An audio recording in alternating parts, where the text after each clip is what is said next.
The moment the power vanishes, silence falls heavier than darkness itself. The steady hum of civilization and the buzz of neon signs, the rhythm of traffic lights, the endless whirl of refrigeration and air conditioning disappears. For over 400 million people, life is instantly unrecognizable. In Europe's great capitals like Paris, Berlin, and Rome, chaos begins within minutes. Subways grind to a halt deep underground, leaving thousands trapped in pitch-black tunnels with no way to climb out. Traffic lights go dead, transforming intersections into battlegrounds of horns and screeching brakes as cars collide in confusion. Elevators stop between floors, instantly turning into steel cages. Communication collapses just as quickly. Mobile towers and internet servers depend on continuous electricity, and while a handful of emergency systems remain for governments and militaries, ordinary citizens are cut off.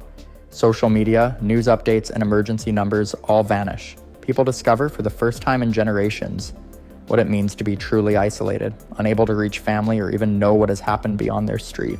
Hospitals, among the most critical institutions, shift to crisis mode within seconds. Ventilators, heart monitors, and surgical lights cut out before backup generators roar to life. But these generators run on finite diesel supplies, often only enough for a few days. Doctors and nurses must make rapid decisions, rationing power and equipment, while simultaneously managing patients terrified by the sudden blackout. Airports become scenes of chaos as radar systems, runway lights, and air traffic control fail. While some planes already in the air can divert or continue under backup protocols, departures and landings across Europe halt abruptly. Thousands of passengers are stranded in terminals, now lit only by emergency lights, with no information about what has gone wrong. By the end of the first hour, the blackout is no longer just a technical failure. It is a collapse of trust in the very systems that define modern life. What began as silence has already become fear, and for the hundreds of millions now stranded in darkness, this is only the beginning. As the first day without power unfolds, the scale of the catastrophe becomes undeniable. What was at first confusion now transforms into a fight for basic survival. Water systems are among the earliest to fail. Electric pumps that maintain pressure in municipal supplies go silent, and high-rise apartments are the first to lose running water. Within hours, taps across entire cities begin to run dry. Treatment plants no longer functioning allow untreated water to seep into the system. Contamination risk rises quickly, threatening outbreaks of gastrointestinal disease. Food security unravels just as fast. Refrigeration in homes, restaurants, and grocery stores fails, leaving perishables to spoil. Supermarket supply chains grind to a halt, with trucks unable to refuel and electronic payment systems useless. By the afternoon, shelves are stripped of bottled water, canned food, and medical essentials. Cash becomes the only reliable form of exchange, but even that quickly loses value when goods cannot be replenished. Public order is strained as desperation grows. With police radios down and emergency services overwhelmed, law enforcement response times stretch to hours, if not longer. Opportunistic crime rises, and many citizens begin to guard what resources they have. The sudden disappearance of surveillance systems, alarms, and street lighting creates opportunities for theft and violence under cover of night. Transportation paralysis deepens. Electric rail networks, which carry millions of passengers across Europe daily, remain frozen. Roads clog with vehicles as fuel stations shut down without power to operate pumps. Air travel, already disrupted in the first hour, halts completely, severing cross-border mobility.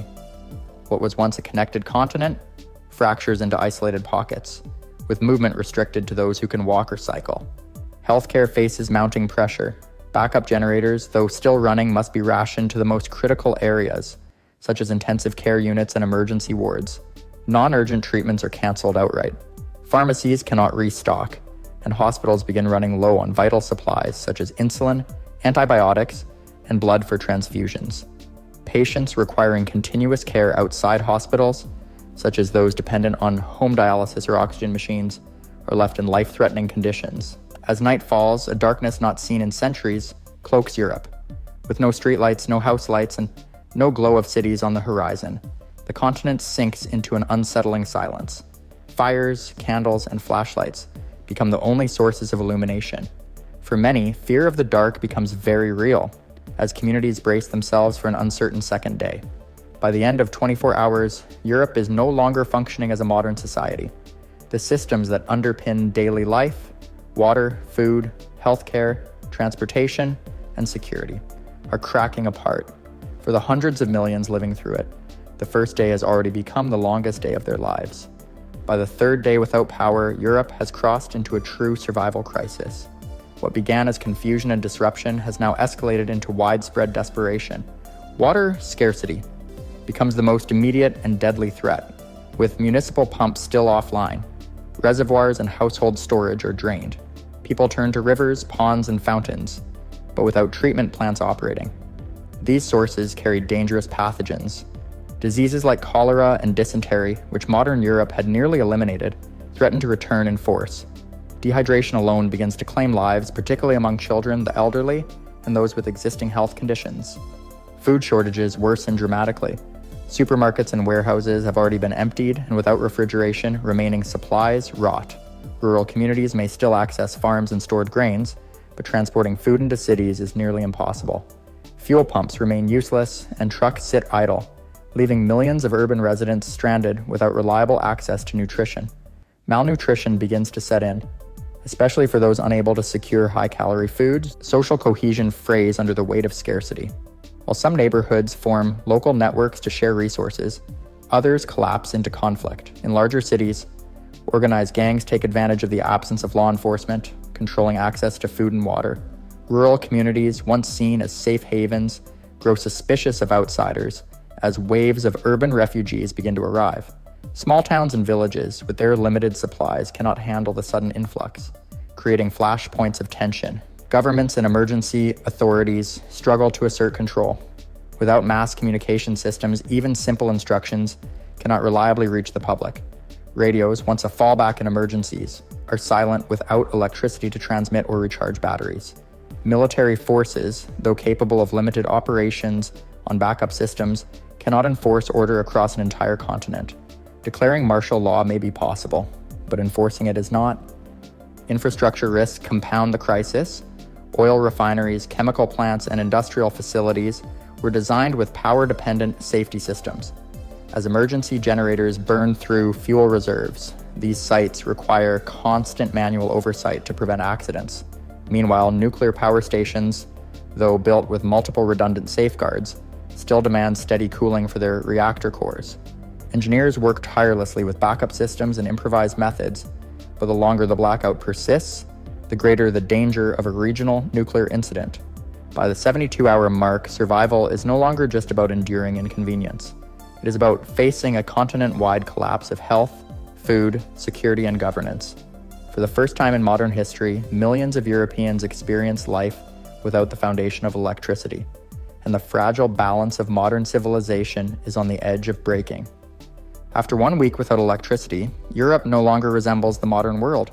Cities that once pulsed with energy and commerce are now silent and perilous places. The absence of sanitation, refrigeration, and reliable healthcare creates conditions ripe for outbreaks of illness. Diseases like typhoid, influenza, and gastrointestinal infections spread rapidly in overcrowded shelters and among families forced to drink unsafe water. Medical supplies dwindle, and without functioning supply chains, hospitals cannot restock critical medicines. The migration out of urban centers accelerates. Millions abandon darkened cities, forming long columns of people on highways and rural roads. Trains remain frozen on dead tracks, and airports stay shuttered, leaving walking as the primary option. Villages and small towns, unprepared for such mass arrivals, begin to close themselves off, sometimes with improvised barricades. The countryside sees growing tension as desperate migrants clash with locals defending their limited food and clean water. Europe's position in the global economy collapses.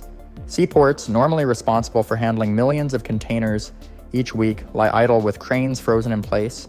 Cargo ships carrying food, fuel, and essential goods drift offshore with nowhere to unload. International markets react violently, triggering recessions around the world. The absence of Europe, one of the largest trading blocs, throws industries into chaos from Asia to the Americas. Even countries with power begin to feel shortages of key European-made products, from pharmaceuticals to automotive parts. Attempts to restore electricity prove painfully complex. Restarting a power grid after a complete collapse is known as a black start. It requires starting individual power plants using isolated small generators.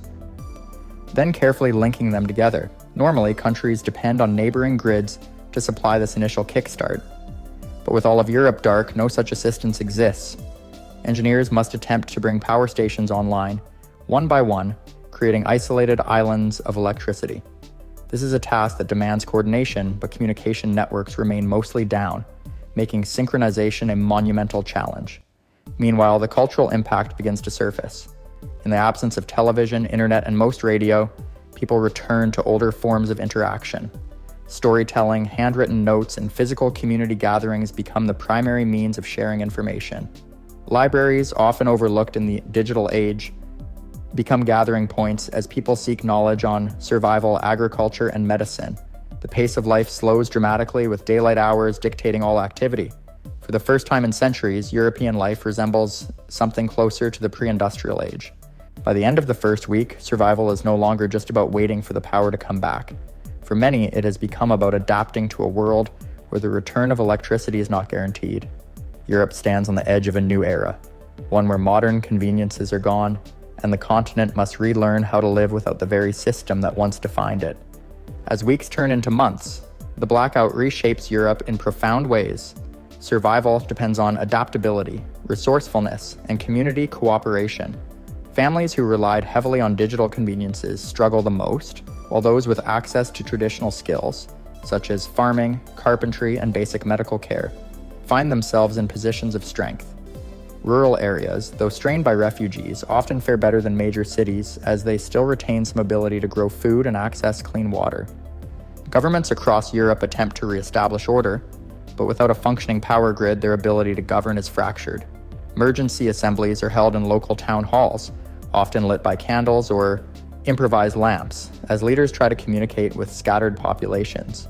Military forces, stretched thin, shift focus from defense to humanitarian roles, distributing remaining fuel, securing food depots, and trying to maintain fragile peace. Yet the sheer scale of the disaster makes centralized control nearly impossible. Local leadership becomes far more influential than national parliaments or ministries. The threat of nuclear power plant failures remains a shadow over the continent, while engineers manage to prevent immediate catastrophes through manual cooling methods and carefully rationed fuel. The long-term safety of dozens of reactors remains in question. Maintaining them without stable electricity requires constant human effort, and every delay in restoring grid power keeps the risk alive. International teams from Africa, the Americas, and Asia offer assistance, but transportation bottlenecks limit how quickly help can arrive. Economically, the continent faces collapse. The European Union, long a symbol of unity, fragments under the pressure. Countries previously tied together by shared markets and currency begin prioritizing their own survival, breaking long-standing agreements. With ports closed and factories idle, unemployment reaches levels unseen in modern history. International trade partners face shortages of key exports, from industrial chemicals to luxury goods, deepening the global crisis. What began as a regional blackout now shakes the entire world economy.